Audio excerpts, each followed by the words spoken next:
Right, good evening ladies and gentlemen. Apologies for being 4 minutes late, but on this miserable night outside.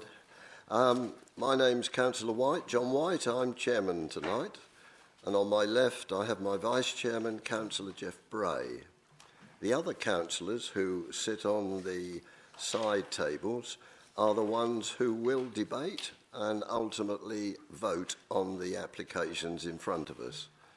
On my immediate left and right, I have TDC officers, including the planning manager and the council's senior solicitor.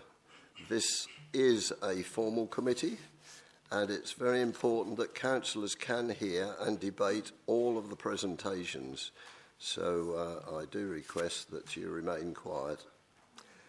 The order of business tonight is slightly different to your agenda because two of the items have had to be withdrawn because the information that we've asked for them has not been forthcoming. So in that case we've had to withdraw them. They will be item A2, which is land east of Halstead Road, Kirby, and land at Oakmead Road, St Osyth. Both of those have been withdrawn, so I hope we've got the message out, but if there's anybody waiting to hear those two, then unfortunately we will not be taking them tonight, and if you're here to hear those, then you might care to leave rather than sit through the remainder of the meeting. Now, the officer will give a presentation on each of the applications. There will be public speaking for and against the item, and the parish or town councillor, and then the ward councillor, and finally the applicant or their agents. Then we'll come back and we'll ask the officer if there's any further comments, and then the committee will ultimately debate them and finally vote on them. I should add that this meeting is being recorded by the council and will be available on the council website in approximately 10 days' time. That may be, with the Christmas delay, maybe a few minutes or a few days later, but we'll do our best to get it onto the council website. So, without more ado, let us get on to the agenda. Looking round, I don't think we've got any apologies of absence, and therefore there are no substitutions. So we go to the minutes of the last meeting, and that was the meeting on the 19th of November. I have not received any requests for alterations. Were there any that people have spotted at the last minute? No, in which case can I take those as a true and correct record, please? Yes, I can. Thank you very much for that. In which case, item 3 is declarations of interest. If any member has got a disclosable pecuniary interest or a personal interest, please to speak on it. I see Councillor Scott is sitting in the gallery. He is the ward councillor for one of the applications, I think. And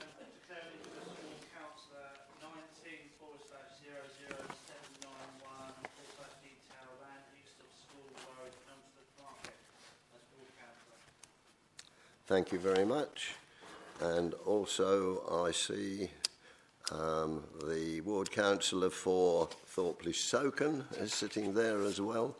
Do you have anything, sir, to... Well, yes, Chairman, I must declare an interest. I do know Santa Claus. I know he'll be visiting all the properties in tendering in the next couple of weeks.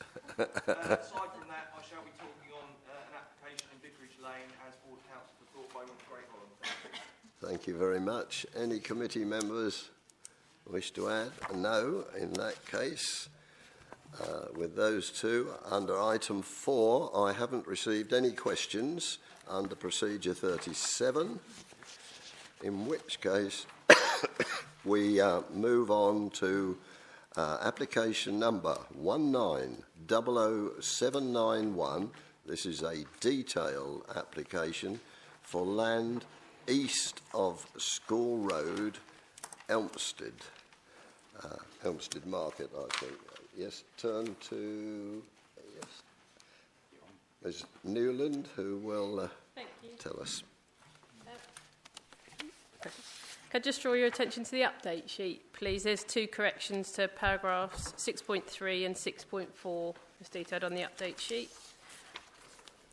So this is an application for reserved matters for 62 dwellings, as detailed there on the screen. The application's been called in by Councillor Scott, who raised concerns relating to negative impact on urban design in the street scene and highways and traffic issues. The outline planning permission was allowed at appeal in February 2018 with all matters reserved and was subject to 18 conditions. It also included a section 106 for primary and secondary education contributions and secondary transport. Affordable housing could be either 30% or 50 gifted units, which is the second option they've taken here, and open space, a minimum of 5 hectares plus play space, which again they show within the application.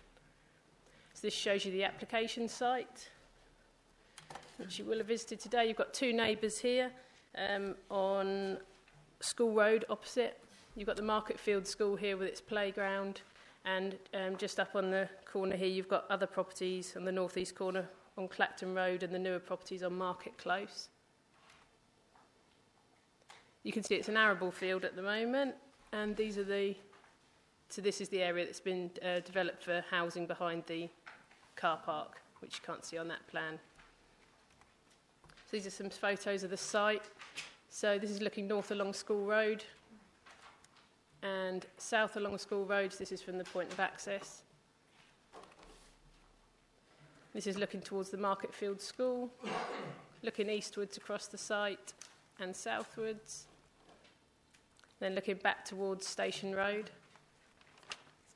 and across to the school again, and then these are looking from the southern boundary of the site, and then back up to the school up in the distance.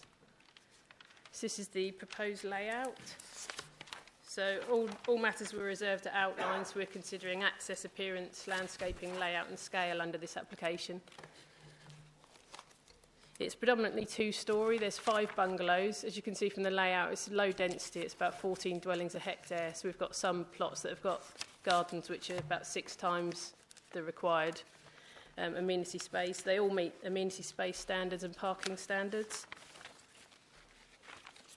There's a respite dwelling which is related to Marketfield School, which is up here. It's this property, which has got a pedestrian access through.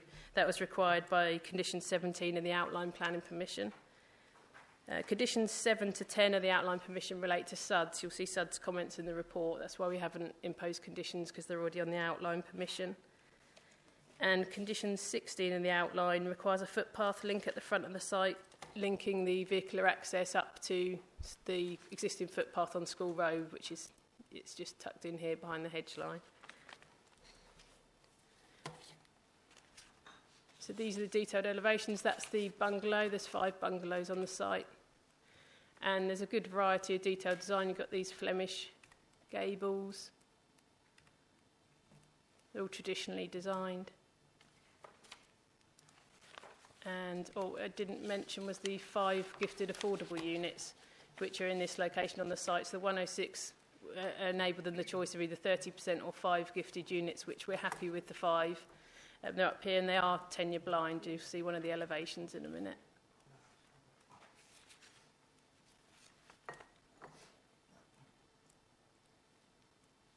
So this is the affordable elevation, which features on other plots throughout the site as well. So it's nicely detailed. They're not a plain design. These are the garages.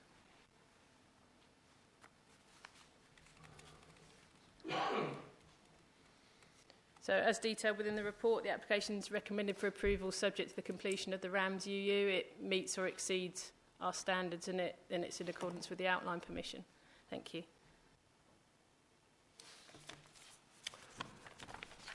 Right. Thank you very much. Now then, we don't have a member of the public speaking for or against it, or a representative from the parish council, so I go straight to the ward councillor, Councillor Gary Scott.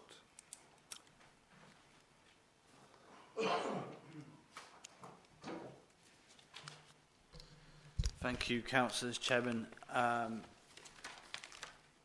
My parish council, Elmstead Market Parish Council, kindly requested through me to call this in, and they want to pay particular attention to their comments. So, councillors, please pay particular attention to the comments they have put forward.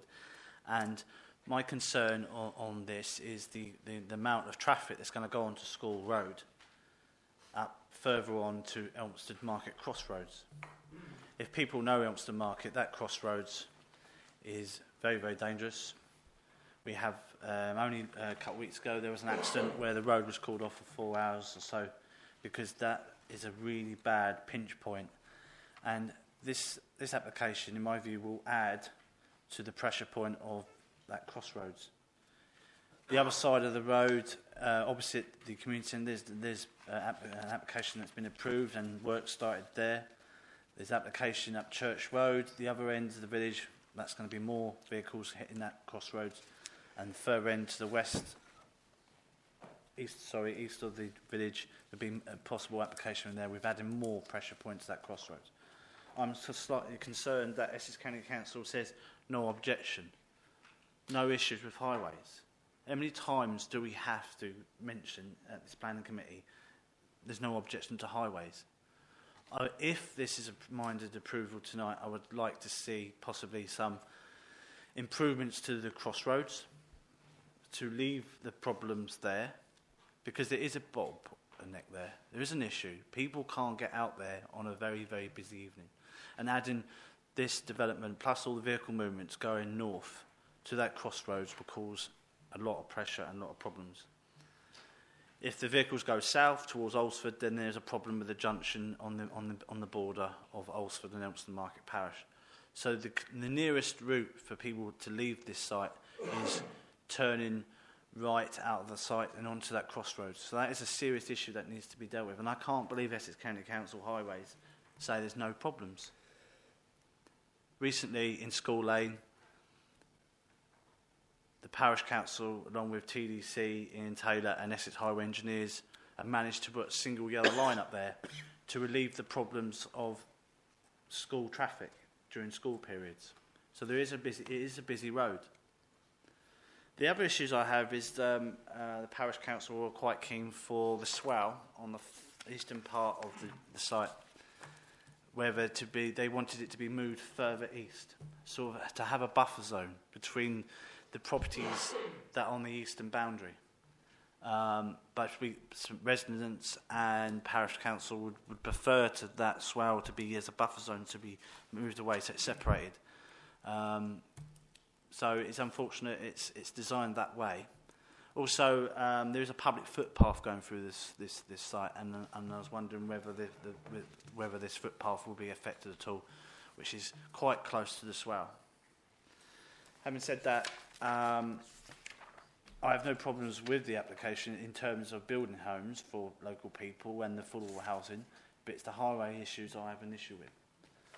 In terms of the houses and the bungalows, I've looked for the report. I can't see in the report any renewable energy schemes, and because there's like flooding and such like on site, I would have thought they may have been a bit more adventurous and have maybe water storage tanks in the roofs where you have grey water, so surface rainwater can be stored in the tanks for the purpose of flushing toilets. That might add to or alleviate the problems with flooding issues and so on. So that might be one solution that we could possibly think about. In terms of our local authority, only last year or at the beginning of this year, middle of the year, we voted on our climate change emergency.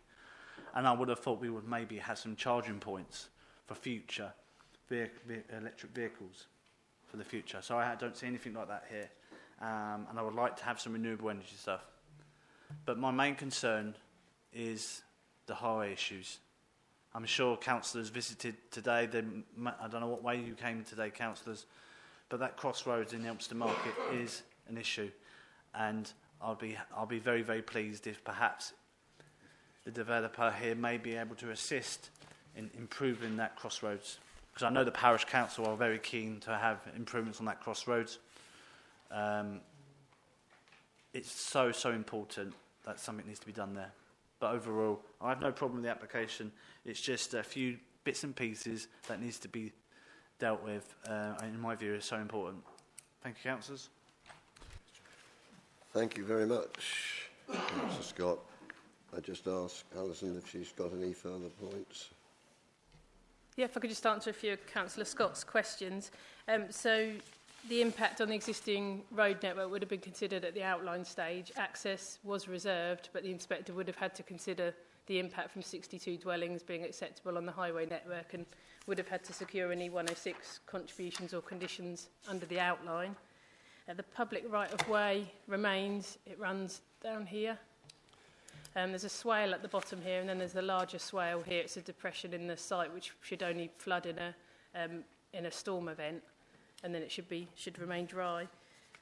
Renewable energy, grey water, electric vehicle charging. Again, those weren't requested at outline. They're not something that we require as standard at the moment, but obviously that's something that's ongoing or potentially a building regs matter. There is a condition for broadband on the outline permission. Thank you. Thank you very much. Councillor Bray. Thanks, Chairman. I sympathise greatly with Councillor Scott, particularly on the highways issue. As he rightly says, we're often told highways don't have any issues. As far as I understand it, and I'll be corrected, it's very difficult for us, therefore, to refuse on those grounds, because we would almost certainly lose at appeal if we did. But we did visit the area, and I agree. It's definitely a pinch point there, and it is a problem. I'm pleased that you identified the footpath and that remains.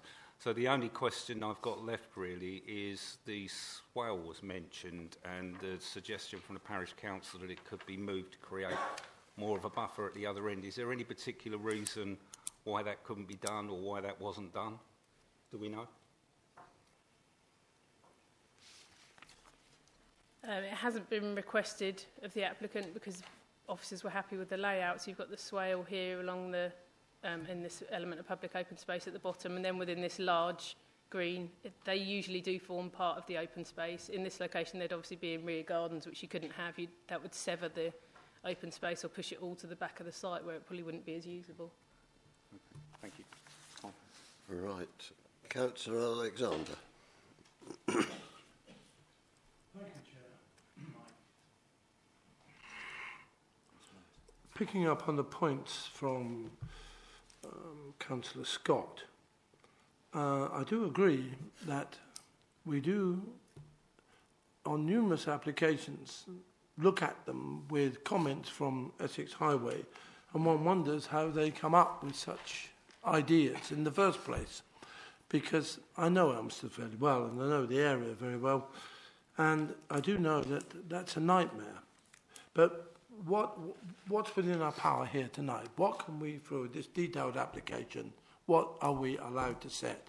Can we, for example, say, yes, let's make it abundantly clear before we start, I have no problem with the application.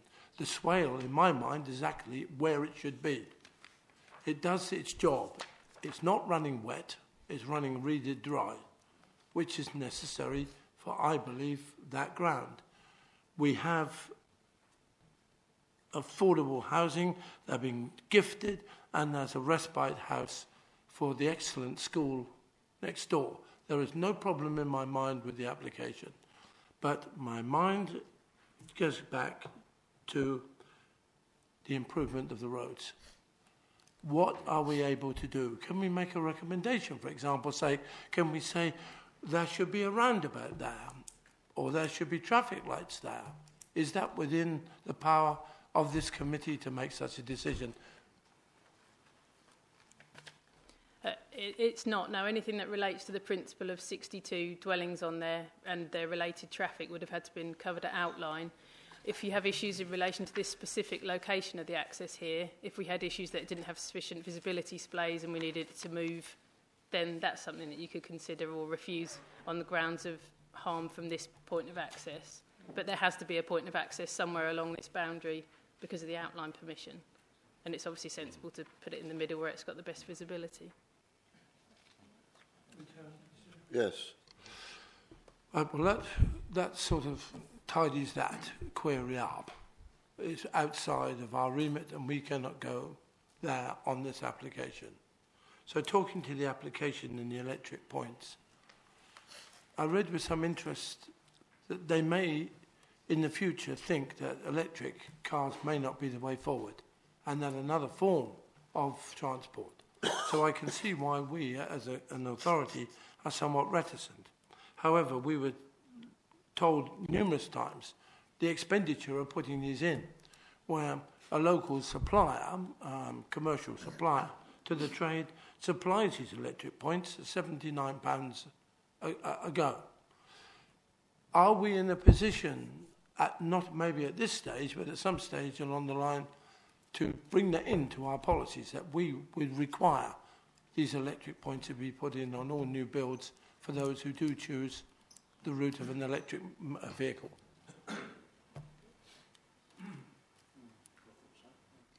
I would think it's more likely to be a building regs issue. I'm aware that quite a few of the big developers do offer it as standard or offer an electrical connection to it, even though they're not required to, because a homeowner may be interested, maybe, but in planning terms, it's not something that's necessary to make the development acceptable.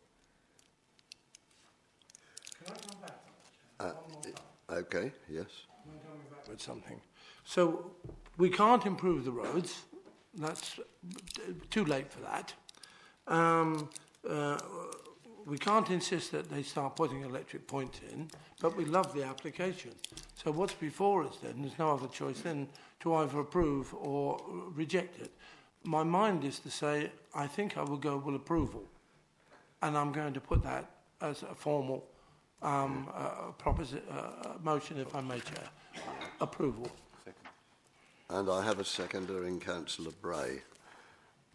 Yes, I'll just add, I'd dearly like to have this electric point as standard,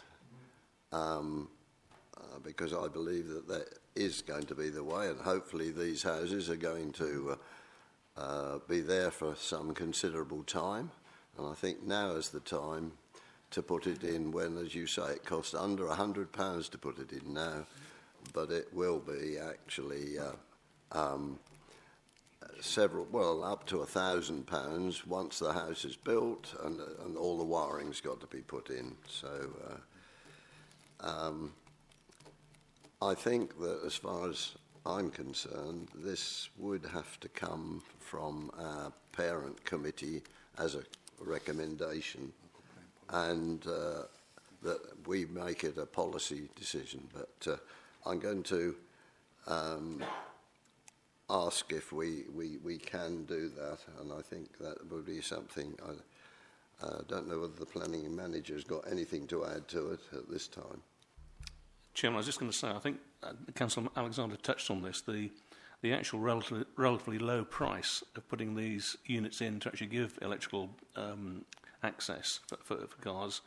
I think the market would provide that anyway at some point. So I don't think from the council's perspective you'd need a specific policy on it. I think, if you excuse the pun, it will be driven by the marketplace, and developers will put it in themselves.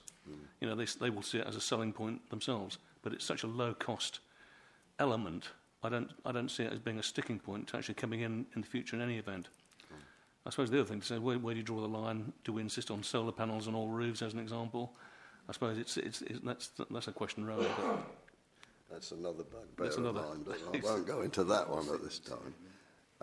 Yes, in seconding it, I'll just a quick sentence. If that's the case, then particularly with a development of this size, is it not something we could do as planning officers to suggest that and point out the low cost to developers when they're building? Because it seems to me that it's a no-brainer at that kind of money, and it must be a selling point for the house. Surely it's in their interest too.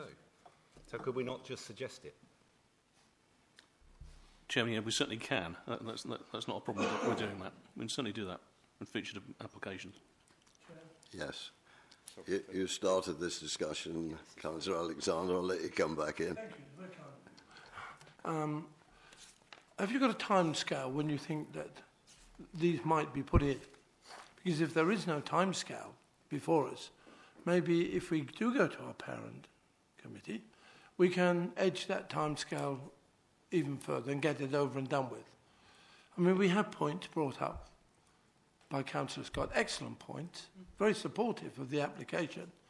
And I think that he's right in what he said. And that is that we should approach that committee and ask if they will follow this through.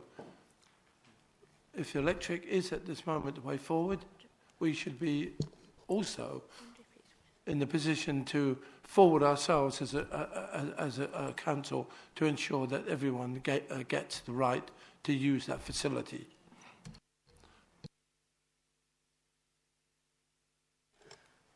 I had a little bit of advice that we could actually make a recommendation from this committee to the parent committee that we should consider it. I know the Climate Committee has already made that recommendation, so I think we would be attacking on both sides. I'm happy to propose that we do. Yeah.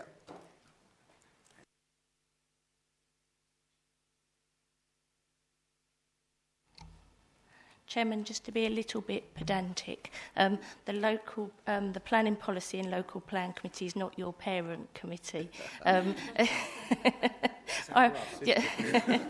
It's your sibling, yeah.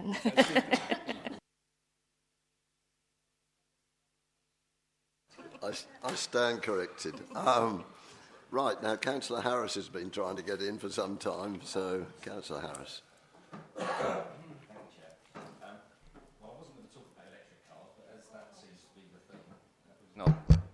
Thank you, Chair. Right. I wasn't going to talk about electric cars, but I thought as I'm a person that's worked in the motor trade all my life, I thought I might just make some sort of comment on it, and that's what my business is involved in, motor vehicles. Obviously, the move towards electric is an unstoppable, it's on an unstoppable path now. But just sort of a word of warning that technology is improving and changing. Almost by the week.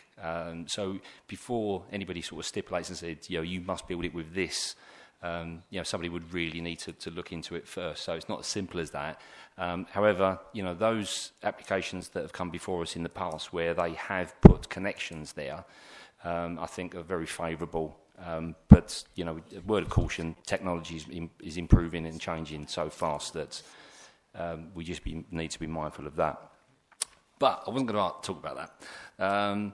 Coming back on Councillor Scott's point about the traffic, I think with any size of development like this, I think, it goes without saying, one of the most contentious issues is always about vehicle movement and traffic, etc. So I understand and I share local residents' concerns about the traffic implications. And Councillor Scott referred to an accident that happened very recently there.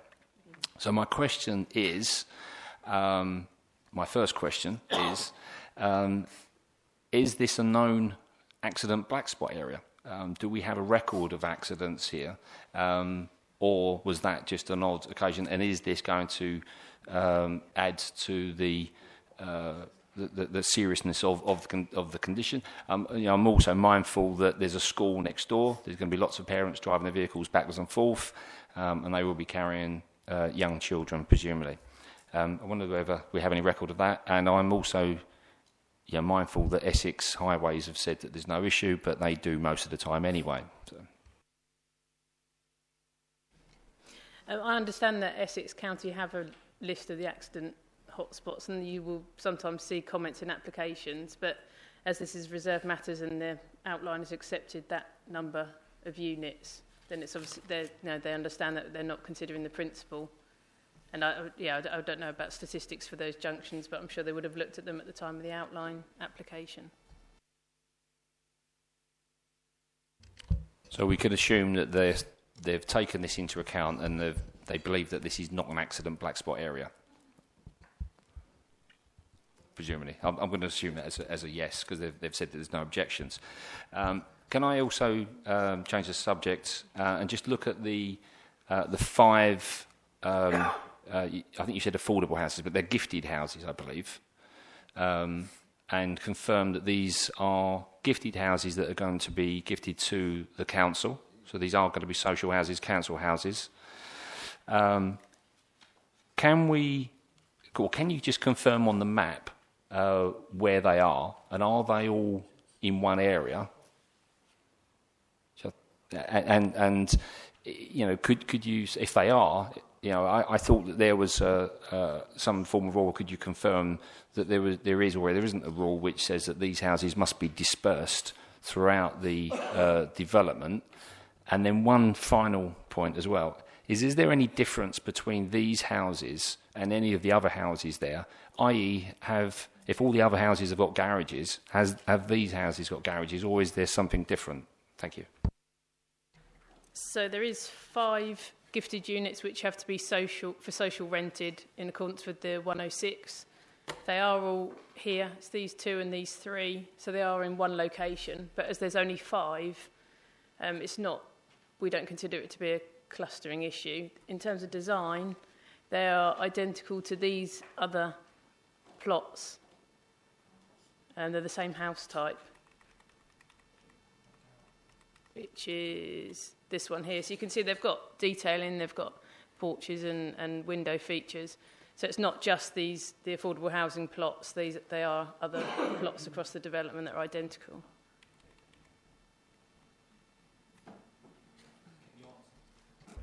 Can you answer the question about the garages, please? Are these 5 got garages, or they haven't got garages, and are there any other properties on this development that also don't have garages? Sorry, I missed that part. They haven't got garages, no, and I think everything else has got garage. They've got enough off-street parking. I think every other property does have a garage. Oh, except these arms houses. Look on a bigger plan.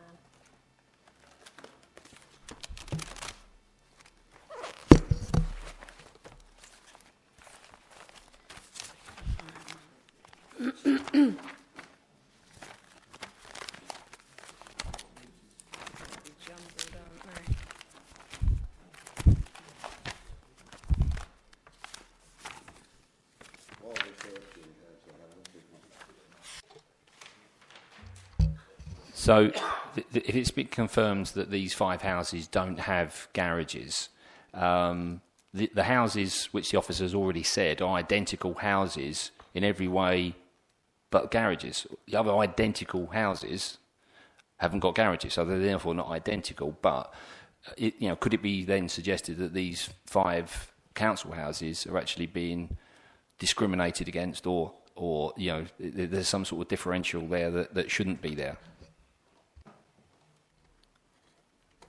So these, the 2 terraces of 4, excuse me, don't have garages either. They have street parking or parking on site. But as I said, the design is the same. They have detached garages, these properties, so the actual dwelling is the same, but they don't have the garage. That's the only difference. Just going to add, Chairman, I mean, there's no specific planning policy which insists that garages must be provided. I do take the point you're making. I can see exactly why you're saying that, but that's the situation. You can have properties without garages. I think as long as they've got 2 car parking spaces, which they have, then I think that's about all we can insist on. I take your point, though, that they will stand out as probably being the only houses that don't have garages on the estate. But, yeah. If I just come back on this point. So you're quite right. These will stand out. And we've already spoken about or already heard that this is a low-density site. And for the life of me, I don't understand why they couldn't have put garages on these as well. So they are the same as the others, and there's no differential. Space is certainly not the issue. So what else could it be? You know, dare I say, cost. You know, that's the only issue I can think of. But 5 garages, to build 5 garages, you know, it's got to be pretty relatively cheap, and I just don't understand. So my recommendation would be that, and my issue with this site here is that those social houses are made to look different to the others, and I don't think that's right. I think they should have had the garages the same as the other identical houses. I think the specification of the social housing is normally consult with the housing department. Yeah. Use the microphone.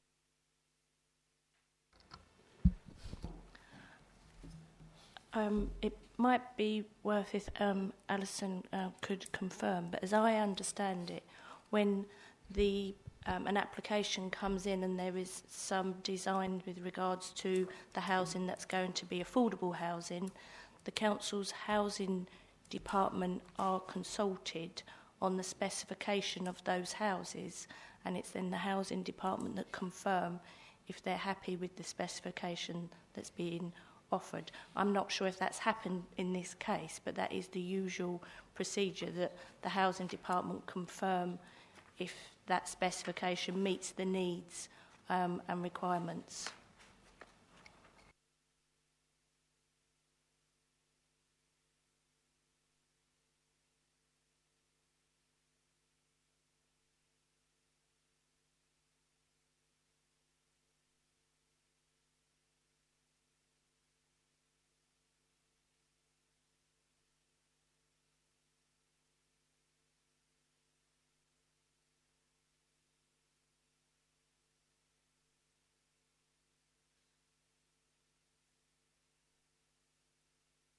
Sorry, I went off. My microphone went off.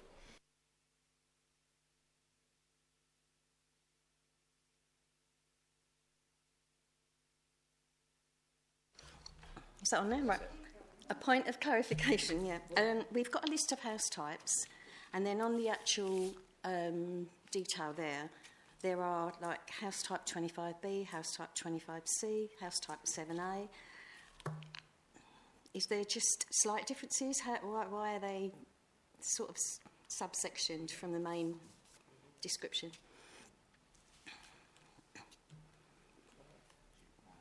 Oh, sorry.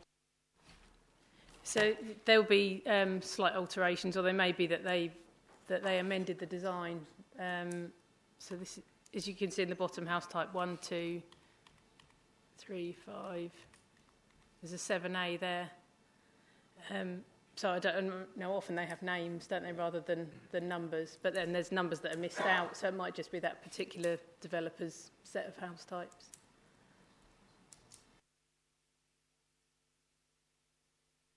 Councillor Alexander, you are the proposer at the present moment, and I have a seconder here for acceptance. I'm still proposing, but I would like to just add,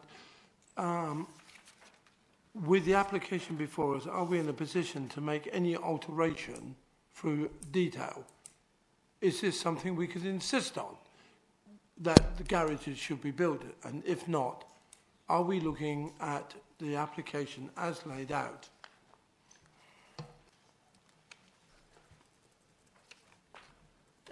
Yeah, as I pointed out, these properties don't have garages, so they're not the only. There's 8 properties here without garages, so they're not the only properties on the plot without garages. We don't have any policy requirement for affordable properties to have garages, and we've approved many affordable houses without garages on other applications. So I'd be worried about consistency, to be honest. Right, thank you. I've got a proposer and a seconder that we do approve these. If there's no further debate on them, then I'm going to ask for the vote. Those in favour of approving these, together with the conditions that are stated in section 8.2, that's pages 21 and 24, just for your attention. Together with those conditions, I'm going to ask for those in favour of approval, please. Right. And those against, and one against. This application is approved. Then, thank you.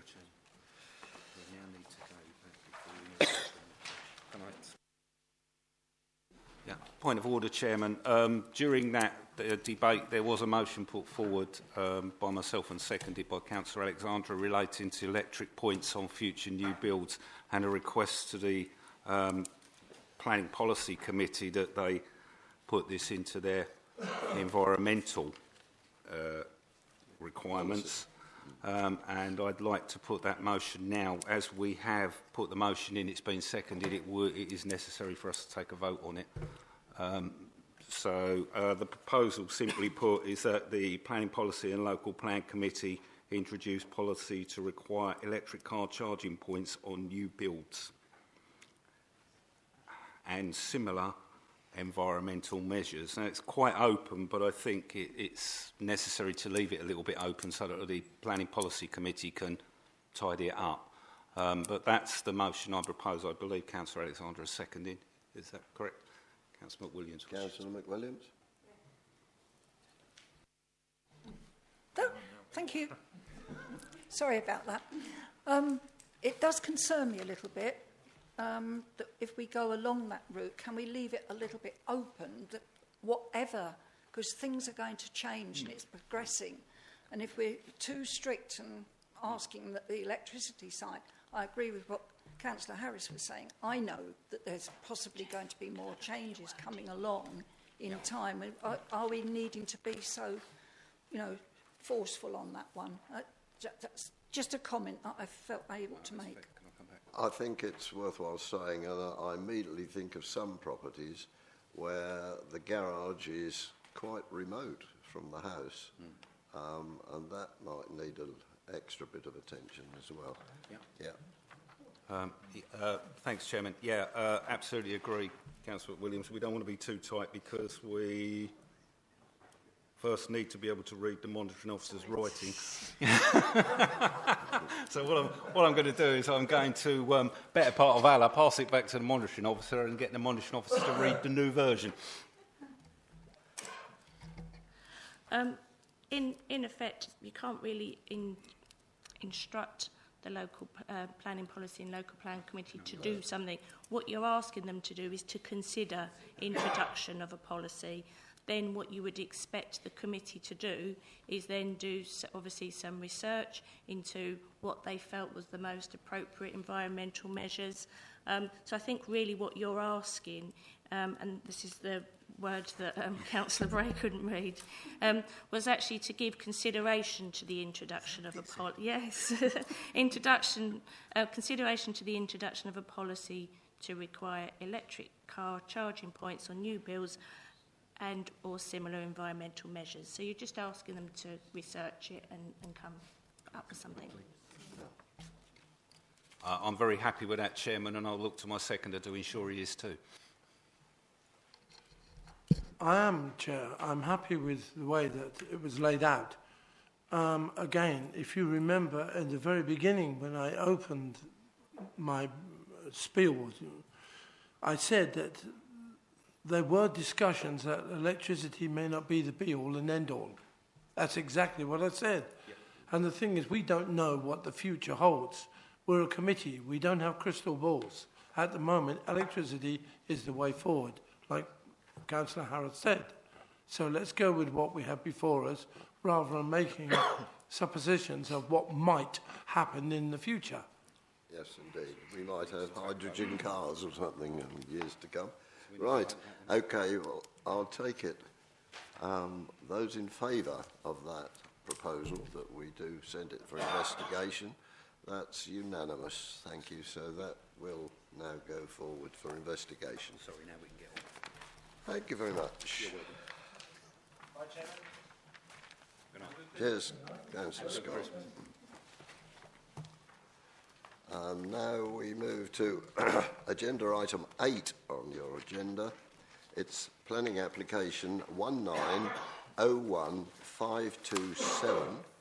This is a full application for land at Owl Lodge, Vicarage Lane, Thorpe-le-Soken. The site we visited this morning. Right. Yes, sorry, I beg I'm doing it again, calling you councillor. Mr Pingrove, please. Thank you, Chairman. So this application seeks full planning permission for the erection of 3 detached bungalows and is before the committee as it was called in from Councillor Dan Land. So the application site is land located to the north of 2 residential dwellings known as the Gables and Owl Lodge, and it's sited to the northern corner of St Michael's Road within Thorpe-le-Soken. The site is currently laid to grass and is reasonably populated with small trees and shrubs. The surrounding area is semi-rural with urban built form to the south, while 2 dwellings have recently been granted permission to the east. To the north, the character becomes more rural with large areas of grass and agricultural land. So here's a view of the site. You can see, again, it's just a grass site at the moment. The main bulk of the sort of urban built form is to the south here, and just a little bit further down here you can see the High Street, the main hub of the Thorpe settlement. So in terms of where it falls within the settlement boundary, so this is an extract from the adopted local plan. You can see that the settlement boundary is this red line running along here, and it falls just adjacent to but outside. And again, you can see, again, within the emerging plan, while the settlement overall has been extended in places, it's still adjacent to but outside again. So I'll just run through a few photos of the site. So this is the view of the site looking south. This is the actual site itself. I understand this morning it might not have quite looked as nice as this, but that's it looking southwest, again looking south. Here's a view of the neighbouring dwellings that I referred to earlier. And so this is the proposed site layout. So I think to start with, I want to discuss the principal development. So as you're all probably aware, we don't have a 5-year supply at this time, so we do need to assess applications that fall outside of a settlement boundary against the 3 strands of sustainability. So in terms of economic, while it's only 3 dwellings, the construction works involved and the future occupants of those dwellings will contribute economically to the area, albeit a small amount. In terms of the social credentials, the site is located about 350 metres from the main hub of Thorpe-le-Soken and all the offerings of the High Street, various retail shops and restaurants. Also, within the council's established settlement hierarchy, Thorpe-le-Soken itself performs well with a primary school, doctor surgery, defined village centre and a good bus route. So overall, it meets the social strand. In terms of the environmental strand of sustainability, I just wanted to show you a site that I'm sure you probably would have seen under construction on your visit this morning.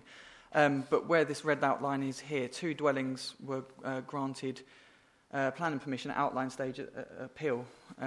Since then, we've had 1 detailed one that's come back, which you would have seen this morning. So this is just to the northern part, so sort of this area here. This site hasn't been developed upon as yet. We're still awaiting an application.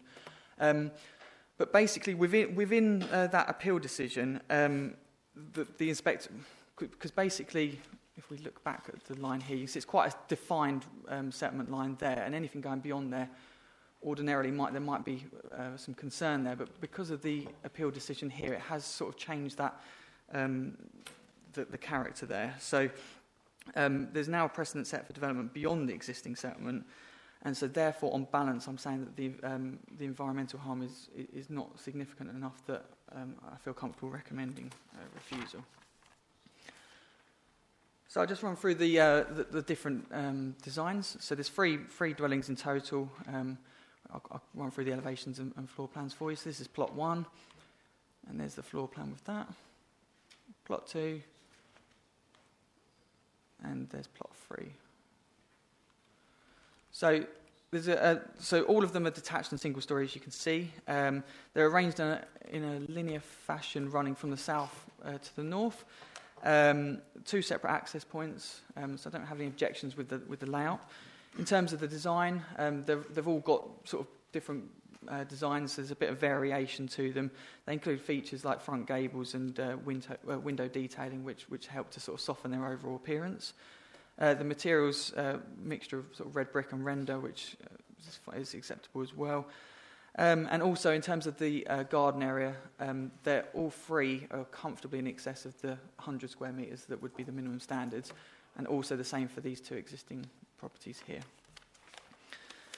There are no existing properties either side of the access points, ensuring that no harm in respect of noise and disturbance through the comings and goings of vehicles associated with the development.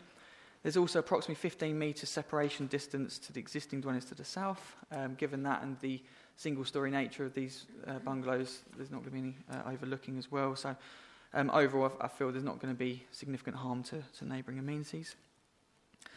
Essex Highways Authority have raised no objections, subject to conditions. And in terms of the parking, each dwelling is allocated a garage. It does fall under size of the minimum standards, but there are 2 parking spaces to the front of each that do meet the standards, so there is sufficient off-street parking. The site includes some small trees and shrubs, with the most important tree being a mature oak on the northern boundary and 2 other oaks on the eastern. All 3 of these are to be retained, and while the loss of the hedge along St Michael's Road will have a slight adverse effect on the appearance of the area, the harm can be mitigated with new landscaping. Conditions are recommended for details of how existing trees will be physically protected during the construction, and also for soft landscaping details. Financial contribution towards open space and RAMS has been secured and completed by legal agreement. In terms of representations, we've not had any comment from the Thorpe-le-Soken Parish Council, and there's been 7 letters of objection. I'll just run through some of what those objections are. So, the development is an urban expansion into the open countryside. There are covenants in place on this land to restrict such a development.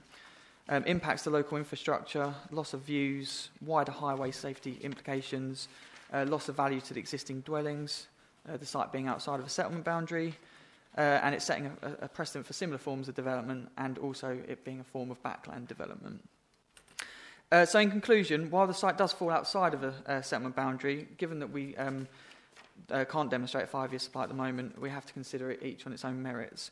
So it does recommend an economic and social form of sustainable development, and following that earlier appeal decision on the site adjacent, it is considered there would also not be environmental harm.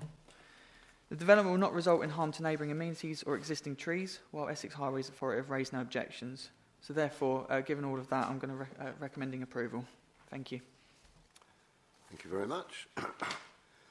Now, members of the public speaking in favour of the application. Mr. Bill Marshall.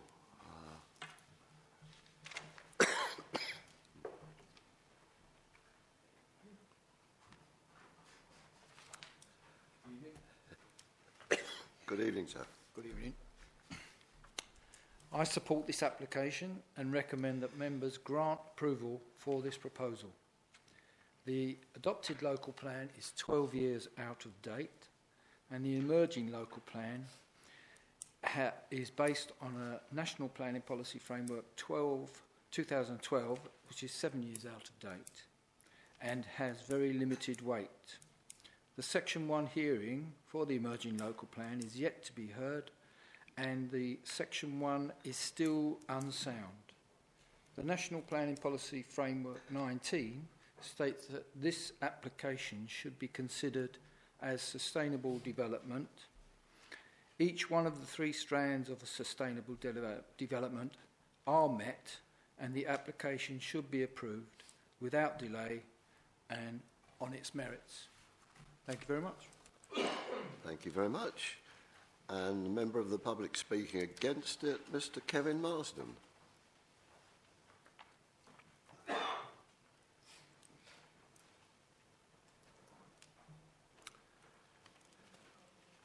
Good evening, Mr. Marsden, and you have 3 minutes. Is this on? Push a button. Yep, right, okay. Technology is technical. Right. I'd like to say immediately, despite everything that's being said here, what is the point of the thin red line if nobody anywhere is taking any notice of it?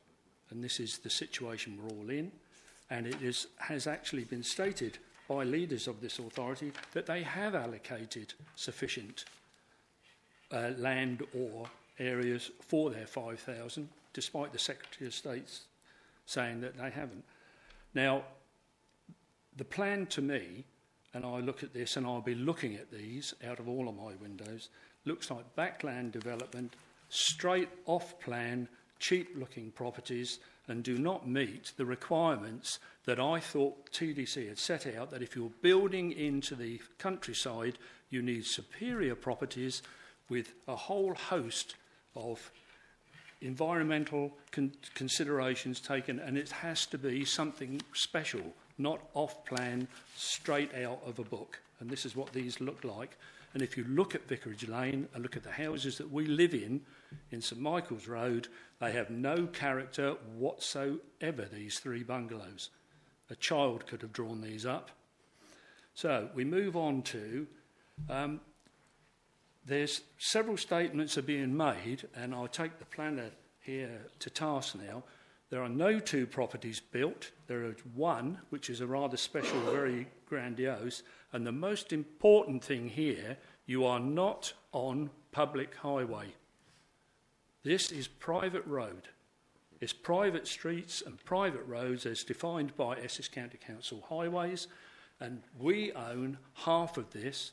And we've had a year of problems with lorries, heavy plant, parking all over the place, churning up the road, all of which is going to be met by myself, my wife and other residents.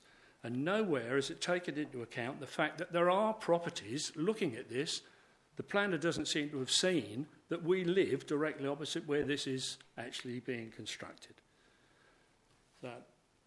And as I've set out, and we did send in a fairly lengthy objection to this, and we have suffered this for, as I say, for a year.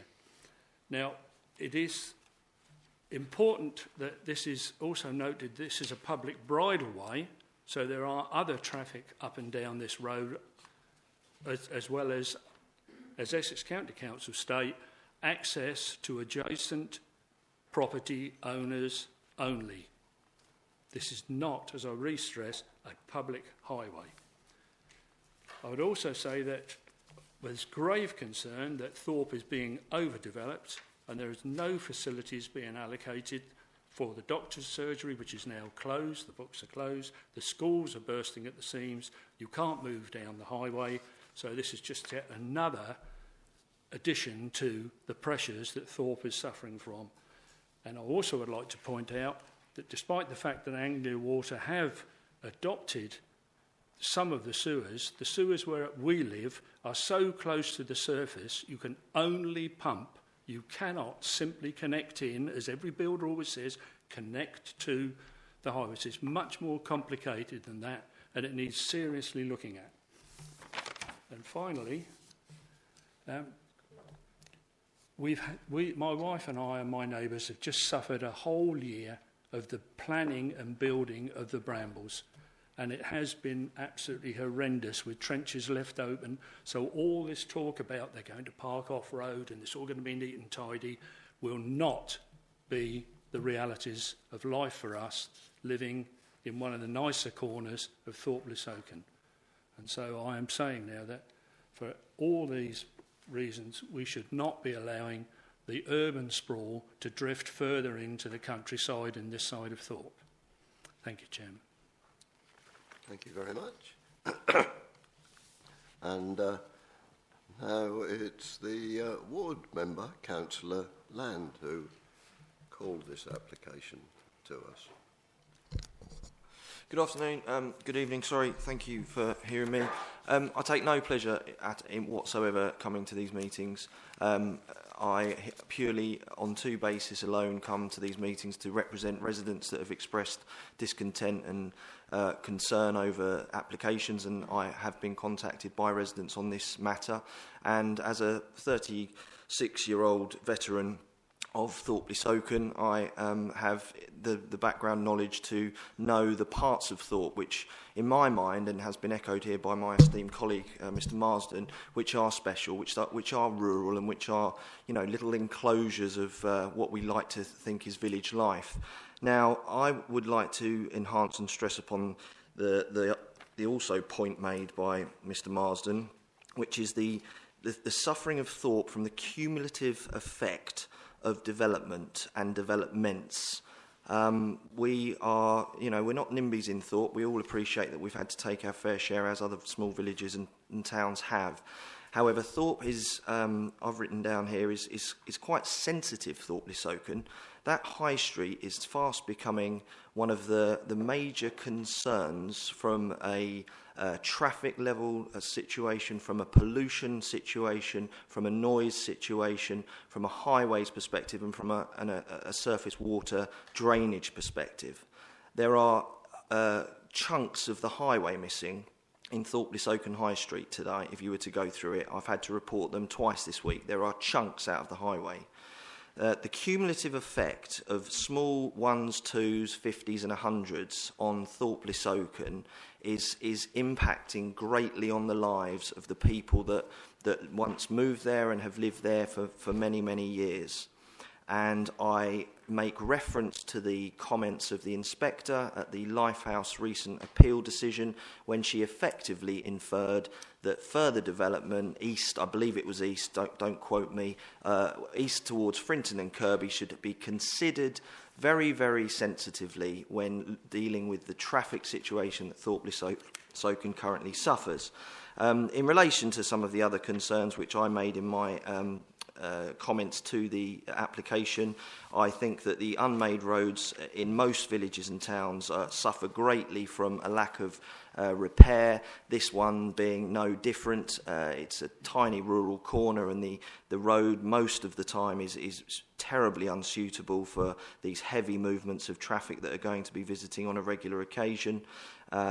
I feel it's a complete unwanted expansion into the open countryside, and whereas we may have had the precedence of the appeal being granted on this side of the road of St Michael's Road, at least that house will be pointing in the same direction as the houses that it's followed. So the style and structure of how that appeal was given is, you can kind of see potentially why they came to that decision.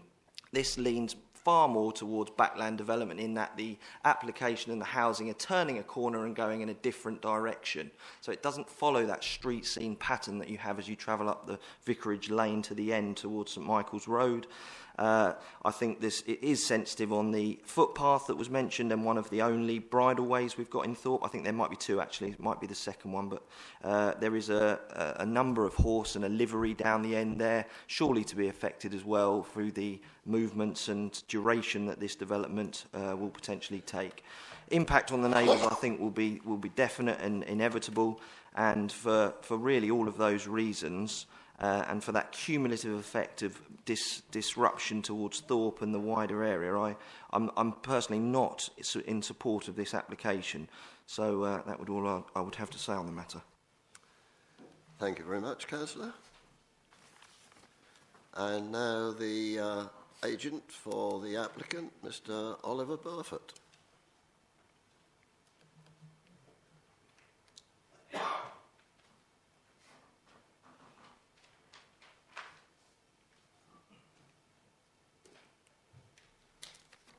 Thank you. Good evening. As you're probably aware, the planning case officers put this application forward for approval, so I'm not going to go into too much detail regarding planning policy.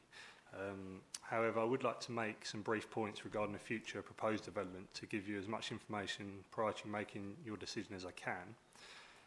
The development has been designed to suit the rural setting of the surrounding area, with only 3 properties on such a generous site, which equates to just over 10 units per hectare. This has resulted in the gardens being at least 4 times the size of the minimum standards, ensuring that large garden areas are available to accommodate soakaways, which will allow for an effective method of surface water drainage. The properties have been designed to be single-storey, so not to intrude on existing neighbourhood. The plot has been fenced off from neighbouring properties on all sides for nearly 10 years. The outlook from neighbouring properties will not be adversely affected, as the closest property is close to 20 metres away, with the design properties being bungalows. So at worst, this would impair their outlook with rooftops only. There have been some concerns regarding the access road and the increased use of the development may have on this road. Currently, a large house is under construction opposite this site along St Michael's Road, which, as far as I can see, has been respectfully built with no or little damage caused to the road. We plan on using small lorries and vans to nullify the risk of damage to the road. We will aim to build this development with the neighbours' concerns at the forefront of our minds. We'll be respectful and considerate with the construction method statement adhered to at all times. Longer term, once the development has been completed, the increased traffic from our experience will be minimal, taking into consideration the properties we have designed on this site.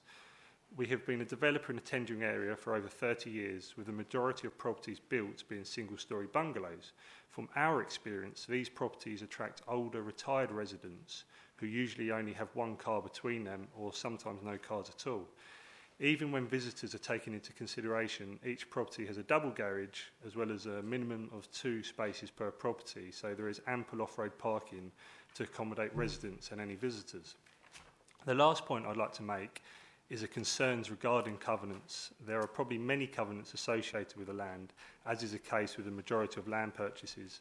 Covenants usually become clear during the purchase stage and at that time can be resolved accordingly, with solicitors working for all parties. Until planning permission is granted, this isn't something we've looked to overcome. Overall, we feel this site has been considerately designed and would be respectfully built with 3 attractive detached bungalows that fit well with the surrounding area. It would finish off the end of the road, bringing this site almost in line with a recently approved application opposite St Michael's Road for 2 detached houses. So, thank you. Thank you very much. Ask Mr Pingram if he's got anything he wants to add. He doesn't. In which case, councillors, it's your chance now. Do I have any questions first to the officer? I look round. Yes, Councillor McWilliams. I'll bring up what is totally obvious to me, and you'll realise why in a minute. Bridle way. Bridle way, bridle path. Which one? I'm assuming it is bridle way as you've actually got it written in the report. But where does it actually start, that bridle way? Is there St Michael's Road there, and then that then continues through to the bridle way? I'm just more concerned about how that impact with the other property that's already been built there, how much impact there will be on that bridle way with the extra 3 dwellings.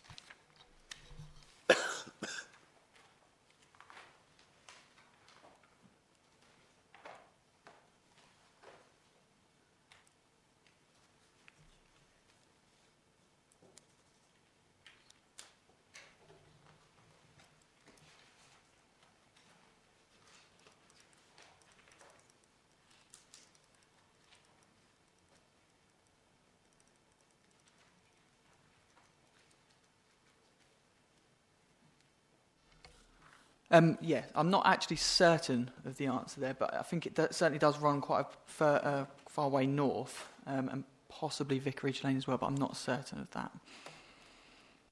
Sorry.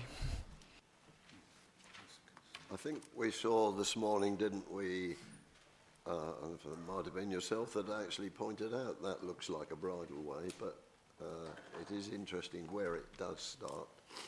Was it where we turned round, or is it starts further back down St Michael's Road? Do you wish to come back on that, Councillor McWilliams? Or not? Thank you, Chairman. It's just to say that from a bridleway perspective, and because it is a bridleway going by memory, I expect Councillor Harris can help me out on this one, because normally wheeled vehicles are allowed to access a bridleway, but not on a continuous nature such as this. That is what I'm concerned about. Bridleways are very few and far between, as Councillor Land has actually already mentioned. And to lose that facility in some ways, I think we might be losing part of that bridleway. It does concern me from that perspective, but just wondering how we would deal with that and how we could overcome the problems with it. Right, further points? Nothing, very quiet at the present moment. Yes, Councillor Harris and then Councillor Alexander. Thank you, Chair.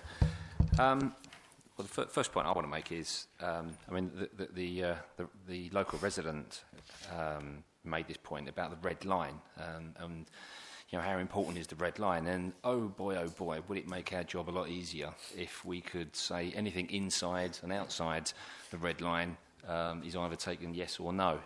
So I share his frustrations, and there seems to be this sort of sprawl and spread of properties that continuously get put forward, and yes, they do get approval outside the red line. So I do share that. But we often hear the argument, which is sort of the tilted balance, and it's the benefits against the downside, and we have to sort of make that decision. What concerns me, and I have heard what Councillor Land has said about the house facing the same way, and that's the rather large house on the other side of the road which is being built, and the fact that was given on appeal. So that is for me, that is a consideration. The road, that was the obvious issue for me as we drove down, and I know the letter of complaint says that emergency services can't get down there, but we went down there in a coach, so I would pretty much sort of discount the fact that if that can get down, pretty much anything can. But it's regarding the road. Now, yes, we've had a lot of rain of late, still raining now, I think. But the road is not in.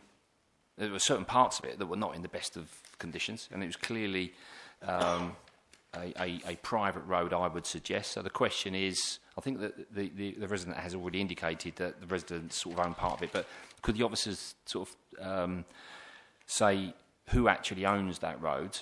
And I deeply sympathise with the residents if they're going to have to pick up the tab for these large building lorries that will go up and down it. I'm assuming that they have already, because they built the property opposite, and this is just going to add to that. Who's actually going to pay for the resurfacing, the reconditioning of that road? And if this was to be permitted tonight, could there be a condition put upon these new properties that they have to contribute, resurface any damage that may be so caused as a result of building this? So if I can come back after that, please. Thank you.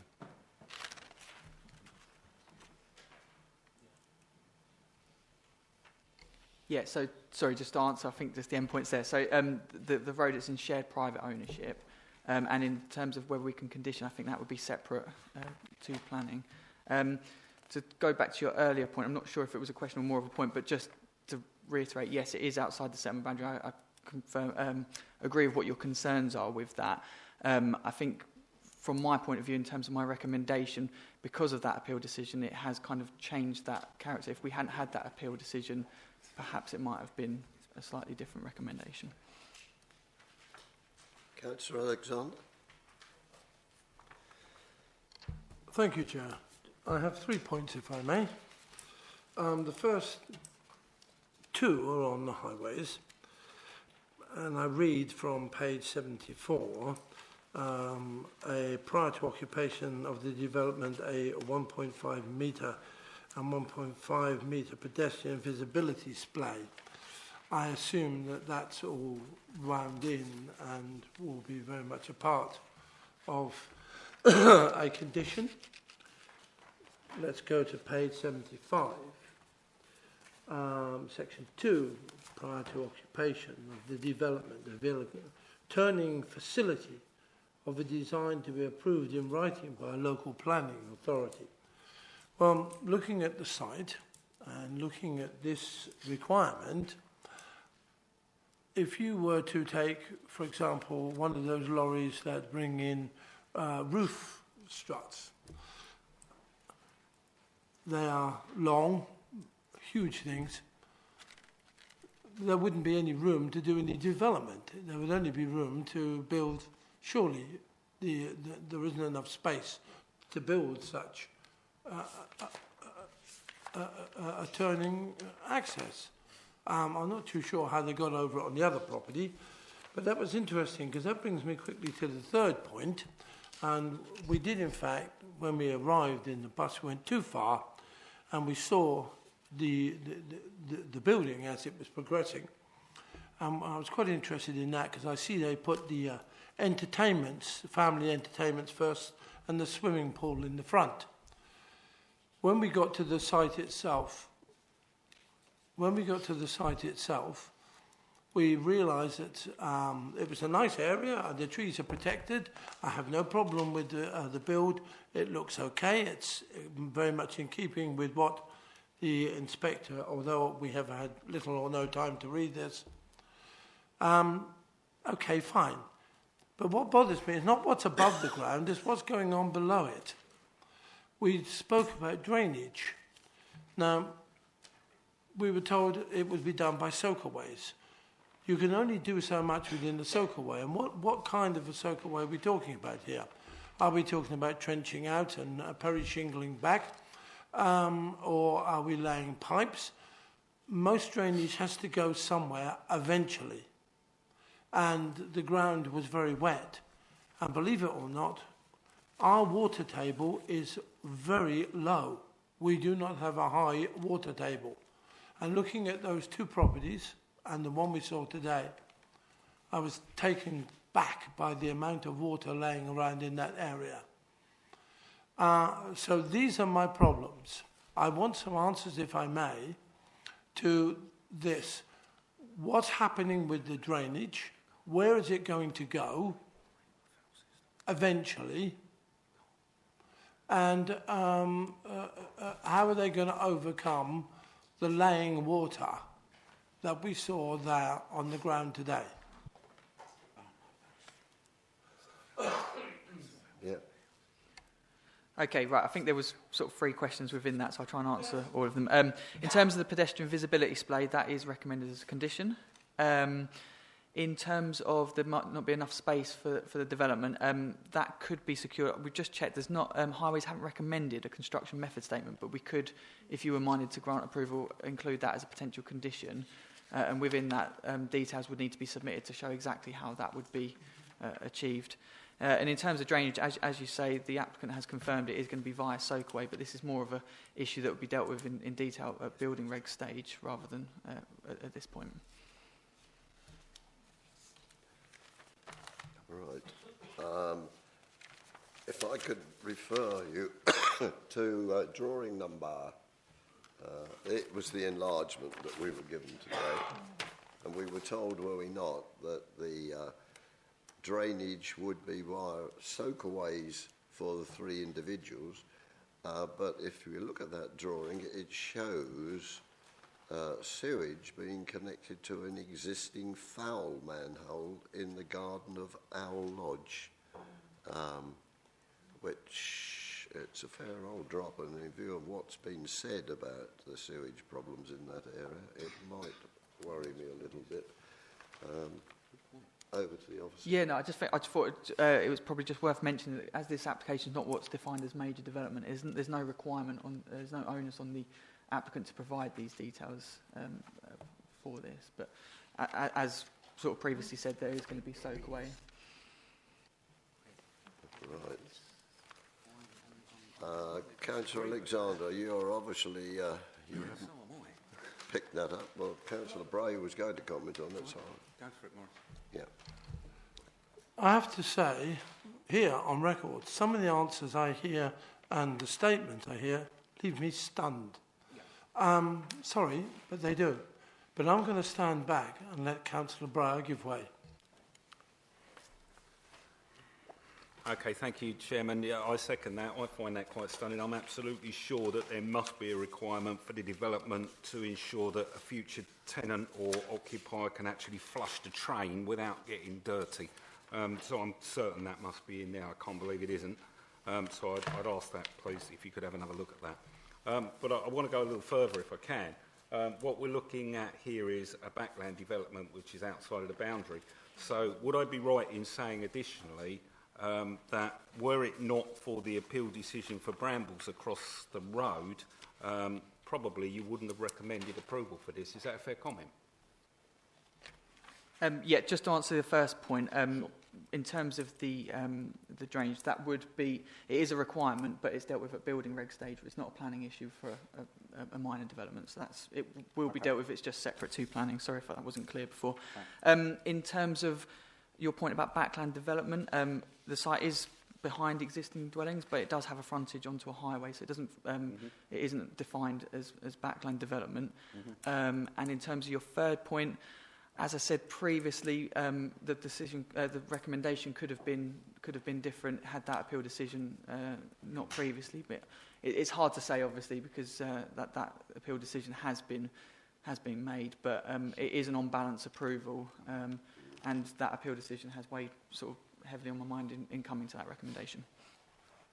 Okay, thank you. I understand why that appeal decision would do so, but given that what we're saying is it's the appeal decision that's really driving this, so the recommendation for approval is heavily reliant on the appeal decision, I'm interested to read part of the appeal decision, particularly paragraph 24, which ends with the word, "My decision does not set a precedent for development of the land to the north." So clearly the inspector doesn't think that she set a precedent, so why do we? That's reinforced then in paragraph 25, where she refers to the appeals we were using in our defence at the appeal. "The cited appeal decisions do not therefore lead me to find that the proposal would set an unwelcome precedent." So it seems the inspector has gone to great pains to state that it doesn't set a precedent, yet we are treating it as if it is. I'm struggling to understand that. That might be my lack of knowledge, but clarification would be useful. Chairman, can I understand? I mean, I think you have to give some weight to the appeal decision. So I think that's the thing that you need to look at here. It's how much weight you actually place on that. Yes, the inspector is quite right. It doesn't set a precedent necessarily, and you look at each site on its merits, as we've discussed many times before. But when officers have looked at this site, they have taken that into account in terms of there will be development on that side of the highway and extending further along that track or lane. So you can come to a balance, I think, either way on that. In this case, officers have come down on the side of saying it should be approved, taking the appeal decision into account. The other thing I was going to mention about drainage, just going back very quickly to that, if members felt strongly about that, we can condition any permission to say that foul drainage details should be submitted prior to development commencing, so that can be asked for. Excellent. Well, firstly, on the second point, if it is approved, I would like that condition added, definitely. But I still struggle with this because we keep saying that each application should be judged on its merits, and then we're using a previous application as a precedent, even when the inspector who made the decision on the previous application says that it is not setting a precedent. And this is really quite difficult for ordinary lay people like me, because when the inspector says my decision does not set a precedent, I assume that's what she meant, or he meant. And clearly that doesn't appear to be the case. Under normal circumstances, and I know this is a balanced one, and I appreciate that makes it extremely difficult for officers, I do understand that, and I'm not trying to be difficult. But I find the statement made by the inspector that it shouldn't set a precedent quite powerful, and the fact that, in my opinion, it would not have been recommended for approval had this appeal decision not been made, and therefore I'm going to struggle to support this application. Thank you, Chair. I'm going to ask the solicitor just to comment on it. Because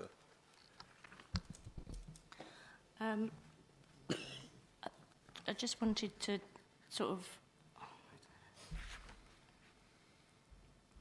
remind members that this, as the appeal decision does refer obviously to not setting a precedent, but as the planning manager has highlighted, the officers have weighed up the planning judgment and weighed up the weight to be given to this decision.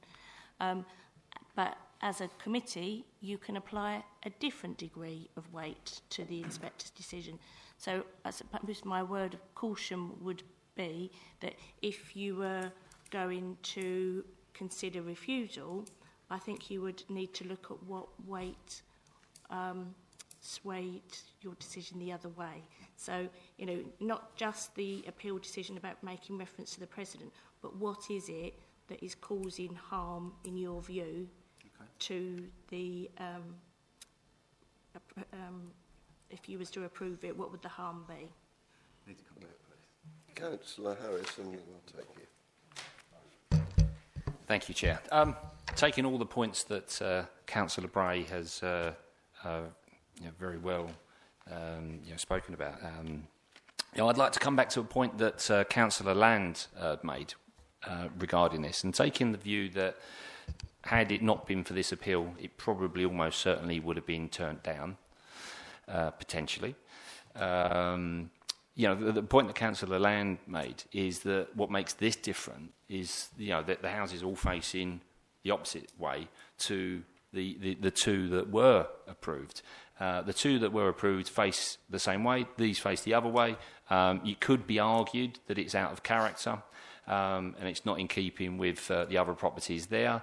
It could be deemed as, therefore, potential overdevelopment of this particular road because of the size and nature of that road. I think that it's going to put an added pressure to it. Although I do take the point that it's bungalows and it may not, but I do share their concerns. And just one final point: there was mention about infrastructure and doctors and the pressure under them. Being someone that actually uses Thorpe doctors, and my family's been using them over the years, I can concur that they're under extreme pressure. And although this might be 3 properties, there's another 3 properties that will want to sign up for them and add that added pressure. So I'm going to have to get up even earlier to phone a doctor to get an appointment. Thank you.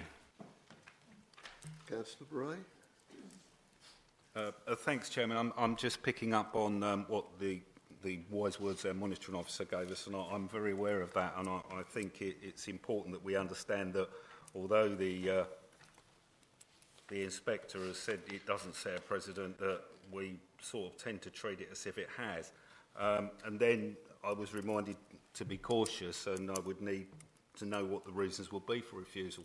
And I think the simple answer to that is we've heard from the officer that had it not been for the appeal decision, the likelihood is that it would not have been recommended for approval. In those circumstances, it would have been refused on delegated decision. So if that were the case, can I ask the officer what reasons there would have been in those circumstances for the refusal on delegated?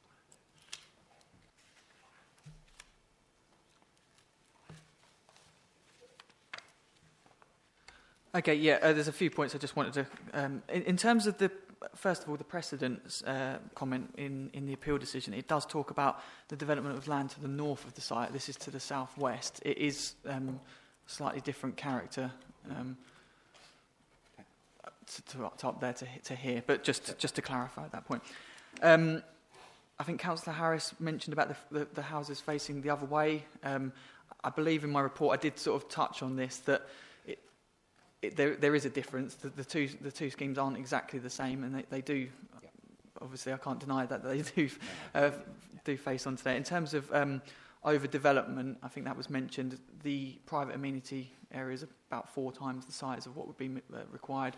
There's significant space for parking, and there's garages within that as well. So I don't think that this could be described as overdevelopment of a site. In terms of a reason for refusal, obviously we are recommending approval with this one, but had I been in the position to, if that appeal decision wasn't there, and maybe I'm not saying I would have recommended refusal, but clearly it's outside of a settlement boundary, and we'd have to, the crux of it is the environmental strand of sustainability, and it would be going beyond the existing settlement pattern and potentially setting a harmful precedent for others and being out of character. That would be the sort of formation of any reason for refusal, I would imagine there. Thank you. Councillor Colthorpe. Thank you, Chairman. Yes, just to reiterate, really, I was going to say what the monitoring officer said, which is we are, as a committee, we can come to a different assessment of the balance of benefit versus harm. And in fact, the inspector, we're making quite a lot of this appeal. In the appeal, the inspector said each proposal must be considered on its merits. That was in a paragraph. I have considered the local planning authority's argument that the grant of planning permission would set a precedent, funnily enough, but then the inspector says that, excuse me, a generalised concern of this nature does not justify withholding permission each proposal must be considered on its merits. But the inspector, in that case, did find conflict with QL1, which was just mentioned, QL9, EN1, which are all safety policies, and SPL3 and PPL3, which are emerging policies. And I think QL9, I think QL9 and SPL3 are pretty much the same thing. This is how a development relates to its surroundings, and how it should maintain or enhance the character of an area. And I think EN1 and PPL3 are broadly the same, which is about the character of a settlement. So I think we've got quite a few policies there. And it's only whether we want to give more weight to those than the officers, or the inspector on the previous one. Yeah, thank you. Yes, can I comment on the... Yeah, I just want to make a comment on that in terms of what the appeal decision. You're absolutely right, Councillor Cawthorne. They did raise some concerns. I think ultimately, similar to this scheme before you tonight, they weren't saying it was the perfect scheme. There were issues with it, but they came to an on-balance decision where they said it was acceptable overall. So I guess you're in a similar position yourself tonight.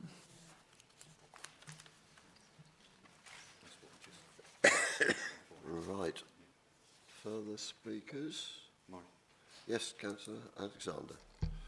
Throughout the day, we have had constant reference back to the inspector.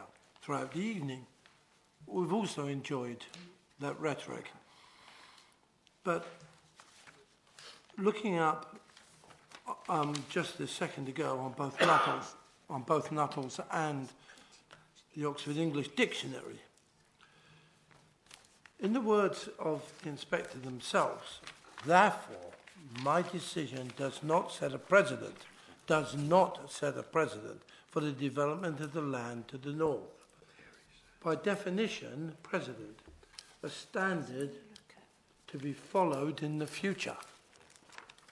What she was saying, in effect, is that we were not expected to follow this, and yet for some reason the whole weight of this falls upon the decision on something that we don't need to follow. And I think that is very misleading, especially for those on the committee who have sat here for such a short time trying to take this all on board. I have no problem with the application, as I said. The housing stock looks good, the land is suitable. The road is not. And that is the sticking point. The drainage, we are not entitled to know, apparently, because that's under building regs, but we can put a condition in. How can you make a fair and honest decision when you ask for the facts and you're not privy to receive them? It is almost impossible for you to make a clear, concise and honest judgment.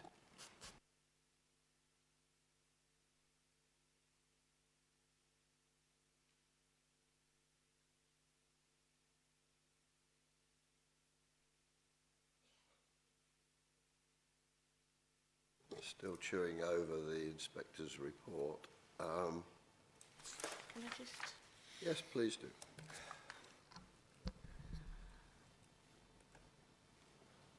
I don't want to keep going over the issue of the inspector's words about setting a precedent or not, but even inspectors have to consider previous appeal decisions. So even if those appeal decisions are setting a precedent or not, they have to, and they're under a legal obligation to take them into account. When you refer to the term setting a precedent, it means that they don't necessarily have to follow them, but they do have to take them into account. If they decide not to follow them, they give reasons why they're not following them. And we've had in this district appeals where inspectors have departed from a previous appeal decision, but because they didn't say why they had departed from it, we ended up in inquiry as well. So I just want to say that although the inspector has put those very broad terms in their decision, they have to take them into account themselves. So you have to take this into account, but you can apply a different weight to it than the officers had. And I think that's the important thing to focus on. If you're going to apply a different set of weight to it, then give your reasons why you want to do that. Councillor Bray, thank you for that. Thank you. That's clarified things quite a bit. I think Councillor Alexandra made the point that the real sticking point on this one is the road, and I think it is. And not only do we have the effect of the one we're looking at, but given that we're effectively taking into account the old one, whether we like it or not, we should probably also look at the cumulative effect. So we will now have the effect ultimately of both developments, and that is definitely a different situation to the situation with one. So, yes, it is important which way we weight it. I'm reluctant to make a proposal either way on this one, but I will struggle to support it. Thank you. Right. Further points? Is anybody else willing to make a proposal? Yes, Councillor Harris. I'm struggling with this one now. I'm concerned about the road. I'm concerned. I'm listening to the residents on their concerns and reading the comments that have been made. And I think that this is out of character.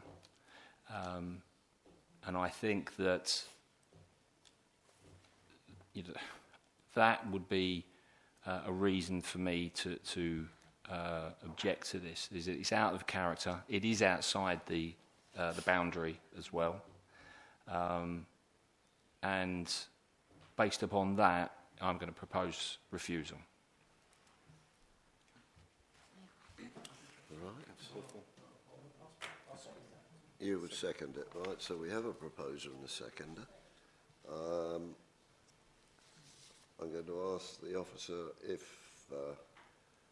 we were minded to refuse it against his recommendation, how, in his view, it would stand.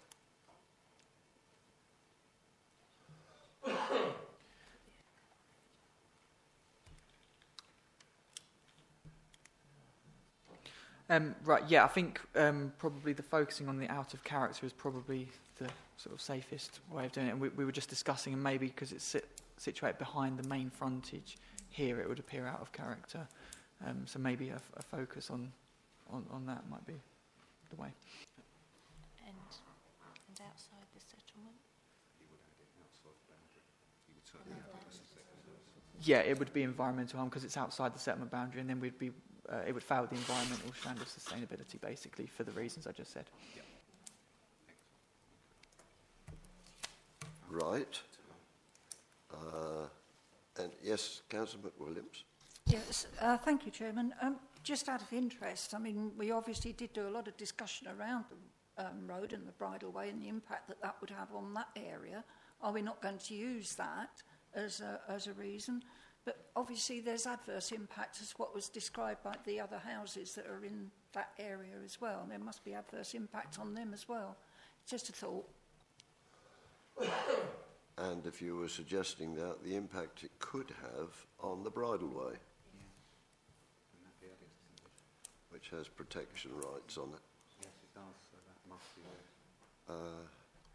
Yeah, Chairman, I think you could use words along the lines of the highway infrastructure is inadequate to support any additional dwellings in that location. So something of that nature. Yeah. like that. It takes into account the cumulative effect. Yeah.